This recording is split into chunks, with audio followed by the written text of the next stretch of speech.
അടിസ്ഥാന സൗകര്യമില്ലാതെ കിയോസ്കിൽ excise check post ഒരുക്കി. ജീവനക്കാർ വീർപ്പുമുട്ടുന്നു. ശാസ്ത്രീയമായ പരിശോധനാ സാമഗ്രികൾ ഇല്ലാത്തത് കാരണം പരിശോധനയും നാമമാത്രമാകുന്നു. സംസ്ഥാനത്തെ പ്രധാന അതിർത്തി ചെക്ക് പോസ്റ്റുകളിൽ ഒന്നായ ആര്യങ്കാവിലെ എക്സൈസിന്റെ പ്രവർത്തനമാണ് താളം തെറ്റുന്നത്. ഏറ്റവും കൂടുതൽ ലഹരി വസ്തുക്കൾ കടത്തുന്ന മേഖല കൂടിയാണ് ആര്യങ്കാവ് ചെക്ക് പോസ്റ്റ്. പാതയോരത്ത് ടിൻ ഷീറ്റ് കൊണ്ട് നിർമ്മിച്ച കിയോസ്ക് സ്ഥാപിച്ച് അതിലേക്കാണ് ചെക്ക് പോസ്റ്റ് മാറ്റിയത്. വാഹനങ്ങളുടെ പരിശോധനയും പാർക്കിംഗ് ഉൾപ്പെടെയുള്ള സൗകര്യവും ചൂണ്ടിക്കാട്ടിയായിരുന്നു ഈ മാറ്റം. 2 മുറികളിലായുള്ള കിയോസ്കിൽ ഒരെണ്ണം CI ആണ് ഉപയോഗിക്കുന്നത്.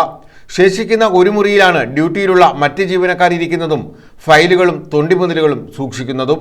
4 ടേണിലായി 20ഓളം ജീവനക്കാരാണ് ഇവിടെയുള്ളത്.